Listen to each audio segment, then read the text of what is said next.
Have you ever wondered why a man only begins to see a woman clearly when she's already gone? Not physically gone, perhaps, though that too has power, but emotionally vanished. Detached, withdrawn, not with bitterness, not with anger, but with a silence so dignified. It becomes unbearable. She doesn't scream, she doesn't plead, she simply steps back into herself, into her own gravity, and in that sacred absence, something ancient awakens in him, an ache, a gnawing, a ghost of something he can't name. Carl Jung spoke often of the shadow, the unclaimed pieces of ourselves we cast into the dark, hoping they'll stay there, but when a woman disappears, her absence becomes a mirror, and in that mirror, the man sees his own hollowness reflected back at him, the parts of him he refused to meet, the love he withheld, the wounds he buried beneath pride and power. She becomes the silence he cannot escape. Most women have been taught to fill space, to explain, to soothe, to accommodate discomfort with their presence. But the woman who has faced her own shadow, who has stepped into the feminine mystery, knows otherwise. She knows that silence is not emptiness, it is presence multiplied. And he feels it. He begins to watch, not openly, not honestly, but obsessively, through the lens of his own ego, through the projection of his unmet desire. He watches her social media. He replays old conversations. He dissects her last glance, her last message, her last breath beside him. And what haunts him is not her body, but her withdrawal of energy. The soul she once gave so freely has returned home. And suddenly, he realizes he was never entitled to it. Jung believed that men are often in love not with the woman, but with their anima, the projection of their inner feminine. When she was near, he thought he saw her, but what he really saw was himself. Refracted through her warmth, her love became a canvas for his fantasy, not a mirror of truth. And now that she's gone, he finally sees her, not the dream, but the woman, and in that terrifying clarity, he cannot look away, because now, she is no longer within reach. She becomes myth, mystery, the unattainable sacred feminine that his soul was always craving, but his mind could never understand. And so he watches. What he's watching is not her life, it's his own missed opportunity. He's watching the moment he broke the bond with his arrogance, his distractions, his inability to meet her where she was offering connection. And she is no longer performing. This is where feminine power begins, not in seduction, not in sacrifice, but in sovereignty. The woman who disappears is not punishing. She is protecting. She has realized that her energy is sacred, and she no longer invests it in the unready. You see, when a woman reclaims herself, she becomes untouchable, not because she is cold, but because she is conscious. She has stopped explaining what should have been felt. She has stopped pleading for reciprocity that should have come naturally. Her silence is not absence. It is evolution. And he, now stripped of the illusion, is left with his own echo. The man who once had her presence on tap now sits in a room filled with everything he chose over her, and none of it speaks. Carl Jung taught that what you resist persists. The man resists grief, so he becomes haunted. The man resists love, so he becomes obsessed. The man resists vulnerability, so he becomes addicted to control. But she is no longer his to control. She has passed through the fire of her own awakening. She has met her wounds in the night, kissed her own bruised heart, and remembered who she was before the world taught her to seek approval from those unequipped to love her. And now, she moves like water, ungraspable, fluid, sovereign. He watches, not because he still has her, but because part of him knows he never truly did. And that knowing, that is what destroys him. He thought she would wait. But women like her do not wait. They transcend. He tells himself stories to cope. She changed. She was never really mine. She's doing this for attention. But in the quietest hour of the night, when pride goes to sleep and the heart speaks raw, he knows. He knows she saw him. And he knows he turned away. Carl Jung once said, "Until you make the unconscious conscious, it will direct your life and you will call it fate." And so, the man who once called her too much, too emotional, too mysterious, now scrolls through her shadow like an addict craving meaning. Not because he understands her now, but because her disappearance cracked his illusion. You see, she was never asking to be worshipped. She was asking to be met, to be seen beyond the surface, To be loved without the need to shrink. But he couldn't do it. Not because she was unworthy, but because her depth demanded his growth. And growth is the one thing the unevolved ego fears most. So he chose comfort. And she chose herself. It is a sacred violence, a woman walking away not in bitterness, but in peace. No doors slammed. No long speeches. Just silence. The kind that echoes in a man's psyche for years after she's gone. And now he cannot stop watching. Not her, but what she represents. The moment he turned away from the mirror. The moment he chose fear over vulnerability. Control over surrender. Dominance over intimacy. But the feminine doesn't chase. She doesn't beg. She simply opens, waits, and then closes. He thinks he lost a woman. But what he truly lost was his opportunity to become. To face his shadow. To evolve. To meet the divine feminine not as an idea, but as a mirror. And when she walked away, the mirror cracked, and all that was left was his own unhealed reflection. This is the danger of the awakened woman. She doesn't destroy. She reveals. And what she reveals cannot be unseen. So now, every woman he meets is measured against the silence she left behind. Every moment of comfort is haunted by the intensity she carried in her stillness.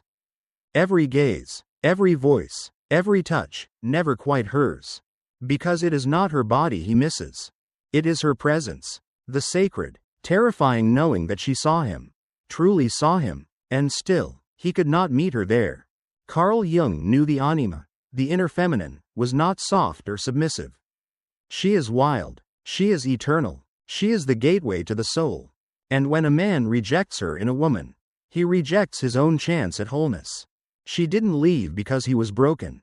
She left because he refused to see it, refused to claim it, refused to hold it like a man. And now, in her silence, she teaches more than her words ever could. He watches. He waits. But she is no longer accessible. She didn't vanish. She ascended. And he remains imprisoned not by her, but by the parts of himself he still refuses to meet.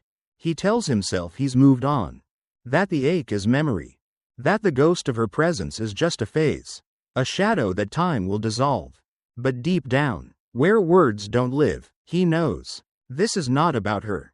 It's about him. The soul doesn't mourn a person. It mourns the version of you that could have been born through love, but wasn't. It mourns the chance to rise. The path untaken. The masculine unclaimed. And she, in her silence, became the threshold. Carl Jung warned. People will do anything, no matter how absurd, to avoid facing their own soul. And the man who watched her walk away, who dismissed her knowing, who underestimated her power, is now doing everything to escape the feeling she left behind. But he cannot, because she was not chaos. She was the invitation to his initiation. And he rejected it. Now he's surrounded by women who say all the right things, who laugh at his jokes, who don't ask him to feel too deeply. And yet, he feels nothing, because once a man has tasted a woman who speaks the language of his soul, he is forever ruined for the shallow. She didn't just speak words. She spoke symbols. She lived with myth in her blood. She knew things she didn't say, and he could feel it. That terrified him. She was the unknown, the storm, the sacred fire, not the kind that warms, but the kind that burns away illusions. And he wasn't ready to be cleansed. He wanted comfort. She offered transformation. He wanted obedience. She embodied divinity. He wanted something easy. She wasn't easy. She was truth. And truth, Jung said, comes not through logic, but through confrontation with the unconscious. He now understands that her silence wasn't cruelty. It was mercy. Because if she had stayed, he would have broken her light to preserve his own comfort. But she left, and in doing so, she saved them both, not from pain, but from spiritual corruption. From the slow decay that happens when a woman trades her radiance for proximity. When she dims herself to be held, she will not dim again. She has learned that her body is not for transaction, that her presence is not for those who fear their own depth, that her voice is not to fill silence, but to call forth the real. So now, while he watches, she builds, quietly, powerfully. She's not waiting for an apology. She's not hoping he returns. She's too busy embodying the version of herself that his shallowness forced her to remember. And that is the greatest agony for a man still living through his ego. To know that he was the reason she rose. And that now, she's out of reach, not because he lost her, but because he never truly deserved her. Jung taught us that the feminine is the portal to the soul. But only those who are willing to die, to let the ego dissolve, may enter. And he wasn't ready. Not then. Maybe not ever. So now he remains, bound to the memory of a woman, who became his mirror, his storm, his silence, his sacred undoing. She was never gone. She just returned to where he refused to follow. The self. He may never admit it out loud. To his friends. To his next lover. Even to himself. But something in him changed the day she walked away. Not because she punished him. Not because she vanished in rage. But because she left with grace. That's the part that haunts him. Not the loss, but the way she left.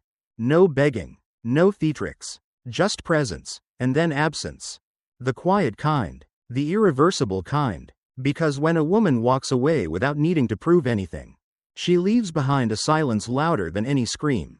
She becomes legend, not for what she said, but for all she knew, and chose not to explain. Carl Jung once wrote, "Your visions will become clear only when you can look into your own heart." Who looks outside, dreams. Who looks inside, awakens. And now, she is the reason he looks inward.